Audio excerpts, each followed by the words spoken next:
บ่ได้ฟังวันใดมันถึงเหมือนกินข้าวบ่ได้กินน้ำนะเฮามันถึงบ่ม่วนใจหั่นยามนอนปีนขวาปีนซ้ายเอาขามันหนีบหมอนมันถึงบ่ยอมรับนอนวอนข้าวซอยวอนข้าวซอย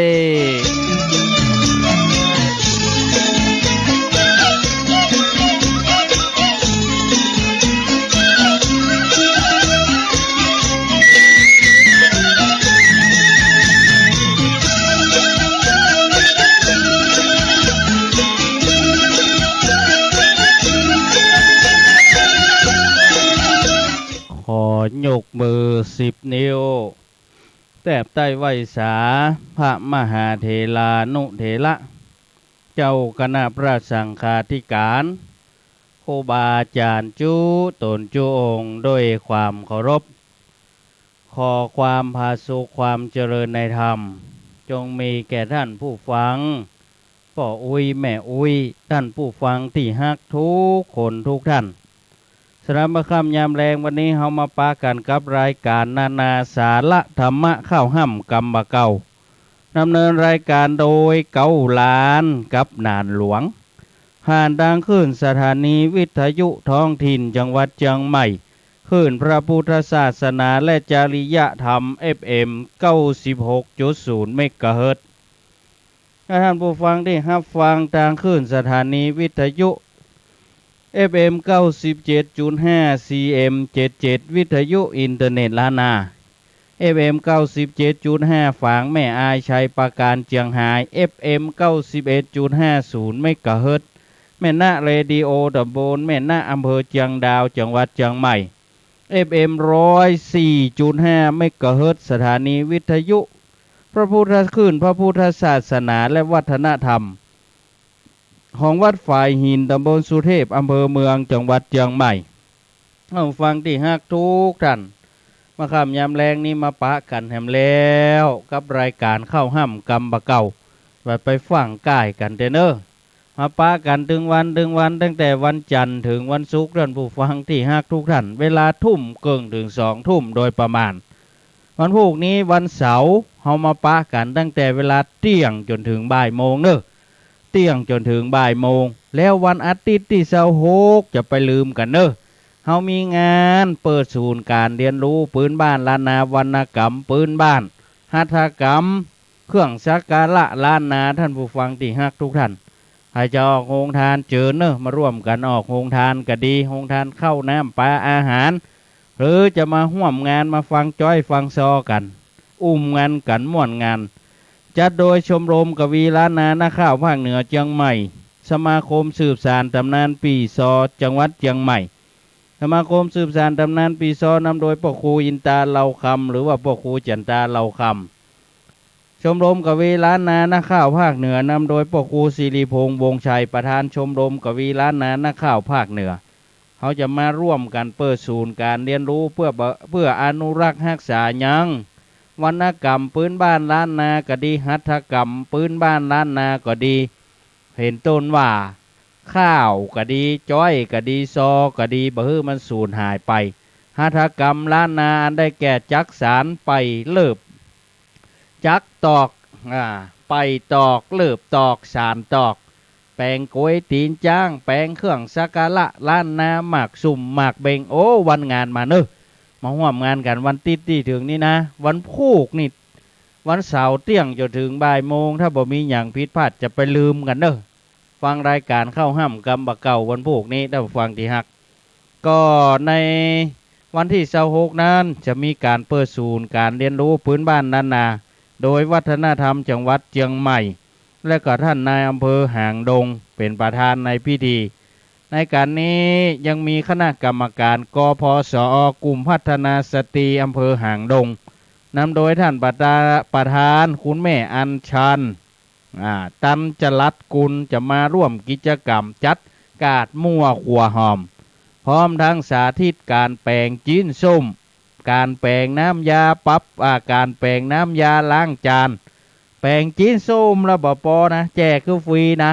ใครแปลงห่อใหญ่ก็ได้ห่อใหญ่ปิกบ้านเด้อ หายแปลงห่อน้อยก็ได้ห่อน้อยหายแปลงน้ำยาล้างจานผายเอาถุงใหญ่มาก็ได้ถุงใหญ่ปิก เพราะนั้นแปลงจีนส้มสาธิตกันแปลงจีนส้มก็แจกฮึปิกสาธิตกันแปลงน้ำยาล้างจานก็แจกฮึปิกมาเอาไว้สักอย่างอ่ะ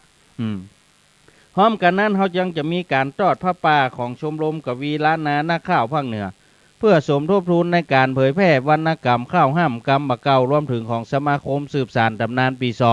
ใช้ในการเผยแพร่ในวรรณกรรมข้าวห้ามกรรมบะเก่านี่เขาจะจัดงานไหว้สาพญาพรมจัดงานไหว้สาพญาพรมวันอาทิตย์ที่16 สิงหาคม 2563หลังจากที่เขาจัดงานไหว้สาจัดงานเปิดศูนย์การเรียนรู้ทอดผ้าป่าวันอาทิตย์นี่แล้ววันอาทิตย์ที่16 สิงหาจะไปลืมเนาะเขาไปปะกันที่หน้าวัดสวนดอกนะที่ลานอนุสาวรีย์พญาพรมโวหารเพราะนั้นเขาจะอาศัยใจทุนทอดผ้าป่าในครั้งนี้ประจัดงานในวันที่16 สิงหาคมเพราะนั้นท่านผู้ฟังที่ฮักทุกท่านวันอาทิตย์ที่26ที่ถึงนี้บ่ได้ลืมกันเด้อช่วยกันสืบสารอนุรักษ์รักษายังวรรณกรรมข้าวห้ามกรรมบะเก่าบ้านเฮาก็ในเบื้องต้นอนุโมทนาขอบคุณท่านผู้มีจิตศรัทธาทุกคนทุกท่านโดยเฉพาะไอติมเดี๋ยวนี้มีเจ้าภาพมาแล้วจากทางมชเอามา600 แท่ง600 ถ้วยฝ่ายบปแจ้งมาแต่กี้แหมเอามาแหม100 200ก็เป็น700 ถ้วยไปเดี๋ยวนี้กินกันเต็มที่นะไอติมนะอนุโมทนาบุญกับโรงทานก๋วยเตี๋ยวกินได้ตลอดวันเอาจนงานเลิกว่ารวมถึงโรงทานอาหารน้ำดื่มหลายคนหลายท่านเอามาให้มาหอมไว้อย่าอนุโมทนาบุญให้กับท่านผู้ฟังที่ฮักทุกท่านเนอะเอาละมาคำยำแรงนี้เฮาอู้กันแล้วก็เดียวเฮาก้อยมาอู้อนุโมทนากันเฮามาฟังข้าวห้ำฉบับแรกวันนี้ข้าวห้ามฉบับแรกวันนี้ต่อจากตอนที่แล้วท่านผู้ฟังที่ฮักทุกท่านต่อจากตอนที่แล้วเรื่องประวัติพระอานนท์เถระประวัติพระอานนท์ตอนนี้จะมาถึงตอนอวสานหรือว่าตอนจบตอนที่แล้วประวัติพระอานนท์เขาบอกว่าใดประวัติพระอานนท์ได้เล่าเก่าเล่าปลายมายังบัดจบดีเขาลองมาฟังข้าวห้ามประวัติพระอานนท์ตอนจบข้าวห้ามฉบับนี้แต่งแต้มก่อนไกลโดยพ่อลุงปันช่างปั้นพระลูกประสานสักดี139/3 หมู่ 3บ้านล้านตองตำบลห้วยทรายอำเภอสันกำแพงจังหวัดเชียงใหม่เจิญติดตามรับฟังข้าวห้ามเรื่องประวัติพระอานนท์ตอนจบเจิญรับฟังได้แล้ว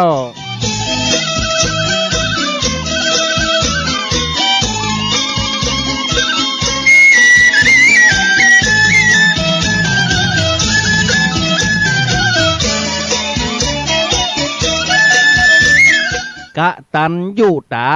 พระอานนท์ไทยแม้ชีวิตได้มอบไว้มีหมายเพื่อองค์พระพุทธแม้ยุดตนตายชีวิตวางไว้บ่กลัวตายเจ้าข่าวหนึ่งต่อมาเตวทัตเข้าบรรจงแกล้งเอาพระพุทธยุยงส่งเสริมฮึกเหิมเล่งลุดองค์กษัตริย์เจ้าลาจาองค์หน่อองค์เจ้าฟ้าอาชาติศัตรูหายังจ้างนาลามอมยาน้ำเหล่าปล่อยจ้างดุดันหุ่นหันมาเข้าจะทำร้ายเอาพระพุทธ เดินบินทบาทวิราชส่งชุดพระพุทธบาทเบื้องทานในราชคึกนั้นแม่นมันวิถีองค์พระมุนีจ้างทีปุ่งเข้าพระอานนท์ก็เลยขวางยืนตางจ้างเฝ้ามอบชีวิตเอากันไว้องค์พระสัมมาแผ่เมตตาใสจ้างนั้นก็หากได้หายเมาหมดความพยศละลดหง่อยเหงามอบบังคมเอาพระพุทธเจ้าแล้วลูกหนีไก่ไปสู่โฮงเข้าเงียบสงบเอาที่นั้นพระอานนท์องค์ตนเลิศจันก็ฮับยกย่องอันหลายต่างได้ฟังธรรมะบ่ละมองมางต่อหน้าบอกวางปางหลังก็ถามได้เป็นผู้ฉลาดสามารถไกลสติว่องไวธรรมะเลิศกว่าภิกษุตั้งหลายนั่นละ5 ประการได้จักมีพ พระหูสูตรนั้นแม่นมันดีหลีความจำเลิศดีนักที่สุดเจ้าเป็นผู้มีสติแบบเบ้ามีคติเอาจำไว้ทิฏฐิความเพียรจำเนียนก้อนไก่อุปถากได้ความดีสังขายนานั้นสำคัญวิถีวิชัชนาดีทำมีแบบเบ้าพระสูตรน้อมนำพระอภิธรรมเจ้าเล่งเพียนเล่งเพนเพียนเอาก็บละเกิดความอ่อนเพียงงัวเงียตนพระบัลละที่หั่นบนเตียงเอ็นกายลงแล้วผ่องแผ้วเสลียงเท้าหรือว่าตีนลอยปื้นเตียงจำเลียงแบบเบาหัวจะถึงหมอนงามงอนต่อเต้าท่านผู้ฟังที่ฮักก็เลยบรรลุเอาทำเอาครั้งนั้น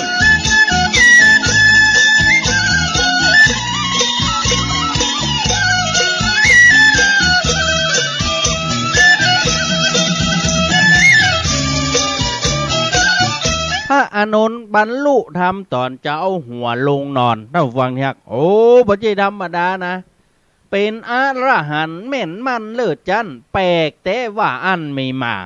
เหมือนกำพระพุทธบัลละห้องหาก่อนนิปานมาอานนท์อย่าเศร้าตักเตือนผ่อนคลายคือหายตุกเจ้าจักสำรวมเอาทำจันในวันปฐมเจยจมวันนั้นสั่งขายนาหันอานนท์เถระวันน่ะองค์ตนสังขารอานนท์อดทนแต่เจ้าอายุยืนยาว120 ขวบเข้าถึงนี่ปานเอาอายุเหาะขึ้นไปบนอานนท์ล่วงลุมุแสดงได้อย่างธรรมแก่พระญาติมิตรใกล้ชิดประจำสองฝ่ายน้อมนำธรรมผู้พุทธเจ้าบอกว่าจบพระเทศนาบอกพระญาติเฝ้าทั้งสองฝ่ายเอาหับหูบอกว่าครั้งถึงนิปานพระมารส่งโยสั่งบอกเก่าอู้วาจาผู้แบ่งอัฐิไว้ได้สองฝ่ายนาสากยะวงญาโลโกลิญะเจ้าอธิษฐานเสร็จสำเร็จแบบเบ้าถึงนิปานเอาจื่นจ้อยตีบนอากาศวาดเรียบร้อยแม่น้ำทัดถอยงามดีระหว่างแม่น้ำงามล้ำสลีน้ำโลหินีธานีสองเจ้ากบินละพัดเทวะทหะเข้าเขตติดต่อเอาแห่งนั้นความดีเถลาพระอานนท์จัน6 ประการหั่นสำคัญไฟเฮียนไฟหูพระหูสูตรหันสติสัมพันธ์ขยันพ่อเฝ้าจงรักภักดีมีความเมตตาเจ้ามองการไก่เอาแต่ละคาบทูลศรัทธาสัมมาองค์พระบัลละน้อมไว้ปูจาสังเวชนิยะพุทธนั้นนาสถานต่อมาเตสนาเจ้าสถานพระสูตรนิปานน้อมเข้าฮือเขารบเอาก็อย่าละข้อมูลอ้างอิงถูกสิ่งวาตะพระเถระเจ้าดาฟัง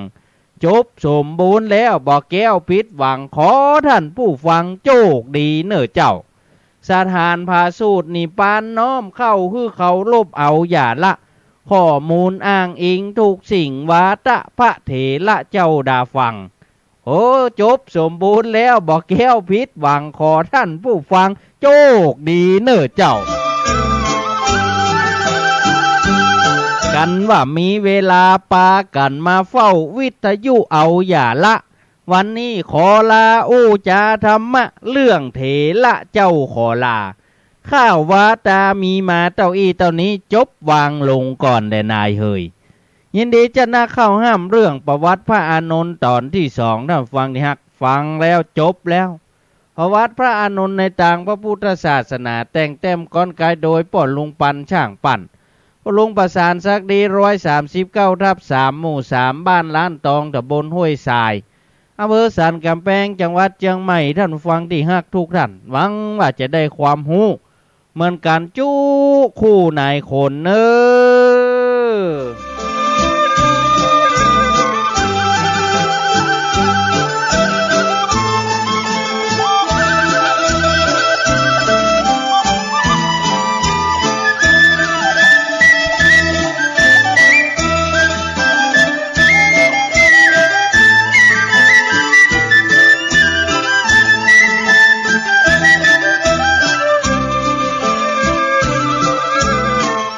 จบไปท่านผู้ฟังที่ฮักนี่ละประวัติพระอานนท์พุทธอุปถากของพระพุทธเจ้า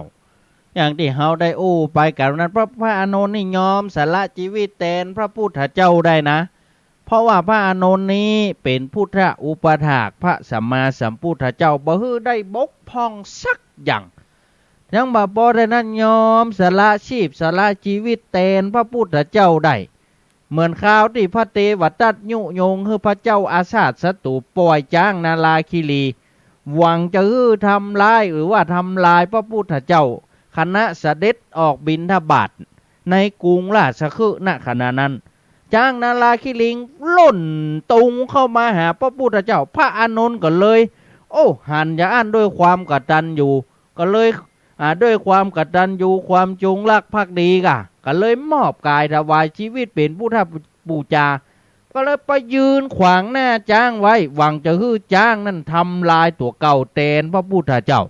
แต่พระพุทธเจ้าได้แผ่เมตตาหูด้วยงานแผ่เมตตาไปใส่ยังจ้างนาลาคิลิงก็ด้วยอำนาจแห่งเมตตาของพระพุทธเจ้าเมตตาปาลาเมสัมปันโนเมตตาอุปปาลาเมสัมปันโนเมตตาปาลามัทปาลาเมสัมปันโนเอเทเปโสภะคะวะด้วยอำนาจแห่งพระเมตตาบารมีของพระพุทธเจ้าก็เลยฮื้อจ้างติ่มเมาอยู่นั่นสร้างเมามดความพยศท่านผู้ฟังที่ฮักทุกท่านลดความดุร้ายยอมมอบถวายบังคมพระบรมศาสดาพระสัมมาสัมพุทธเจ้าเสร็จแล้วก็ลุกขึ้นกลับขึ้นสู่โฮงจ้างเป็นว่าค่ำจ้างแก้วขึ้นสู่โรงธรรมพอดีก้อย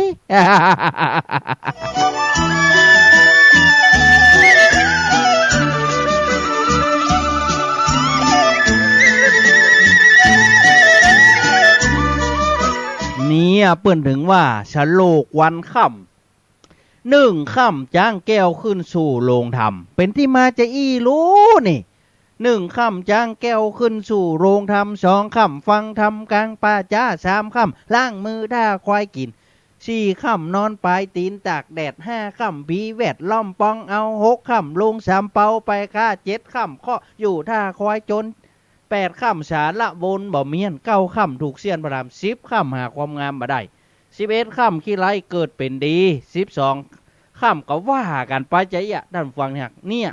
อาจจะเป็นที่มาจะก็ได้นะเพราะนั้นพระอานนท์ยอมสละชีวิตตายแทนพระพุทธเจ้าได้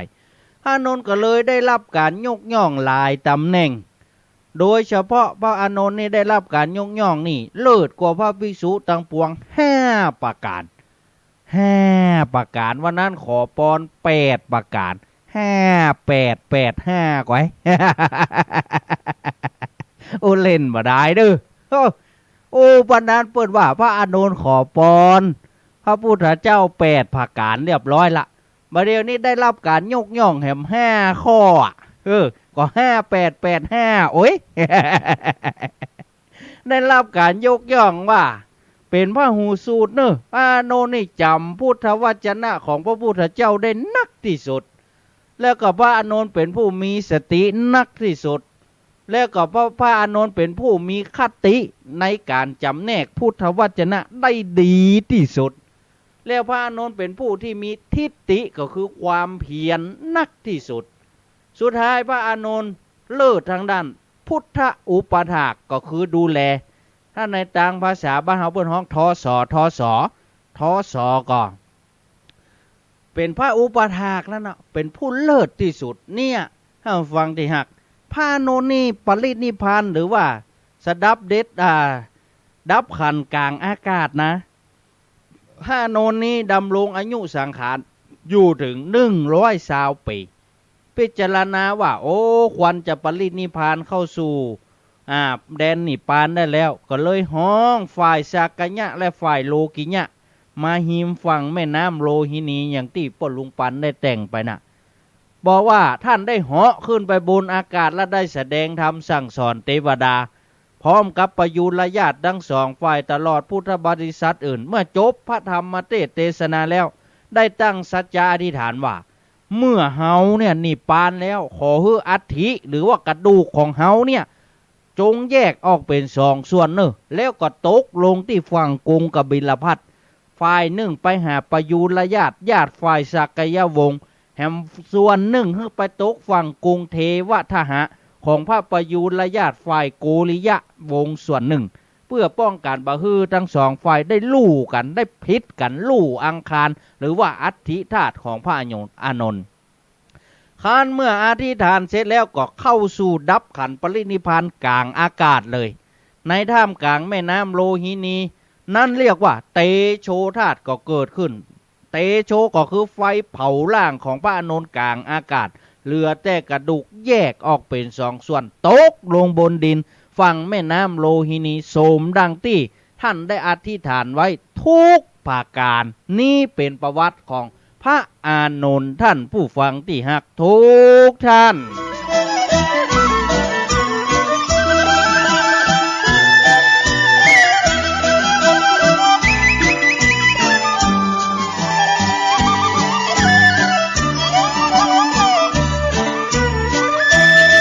จบไปแล้วประวัติพระอานนท์โอ้ม่วนด่ะเล่าให้ฟังเฮาก็ยังม่วนกันนะเฮาเล่า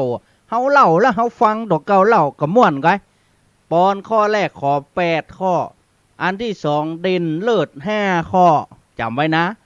5885นะ โมทนาบุญสาธุกับแม่ศรีนวลอินตะยศหมู่หนึ่งบ้านป่าบงตะโบสันมาโพนเพิ่มแม่แต่งเจียงใหม่ให้หอมมาแล้ว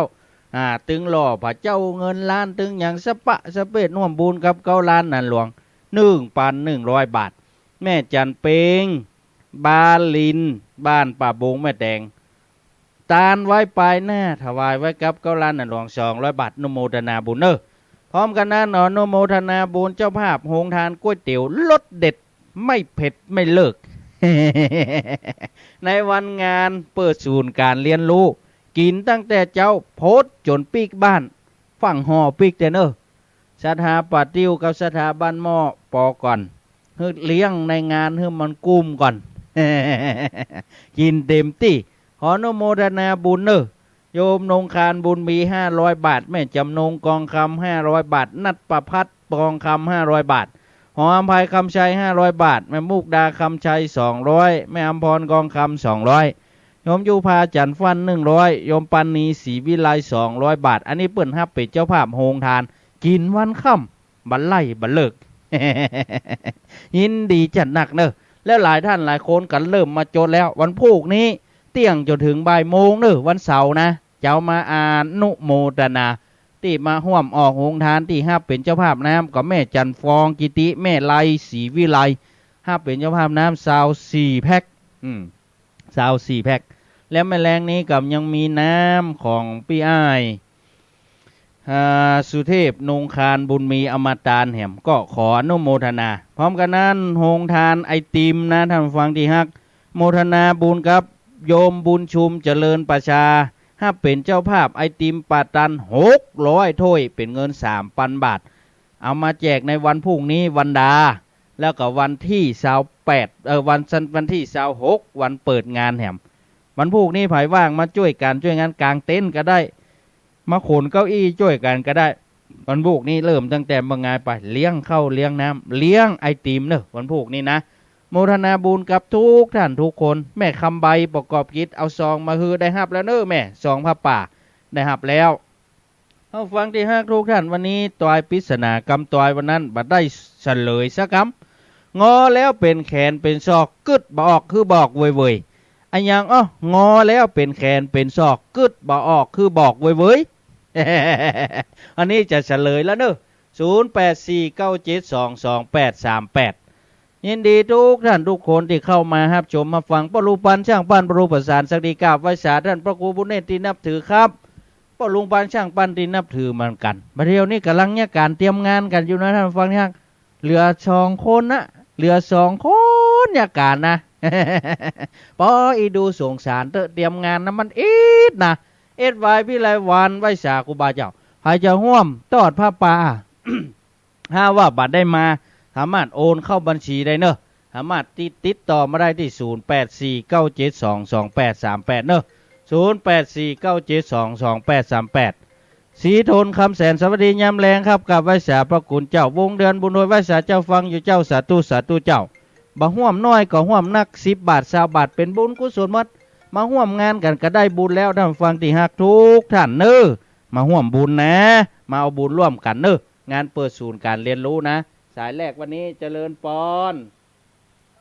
ไว้สาเจ้าผู้บาเจ้าแม่จันทาเจ้าวันงานได้มาแอลกอ วันนั้นเอามาได้ไปเอ้ย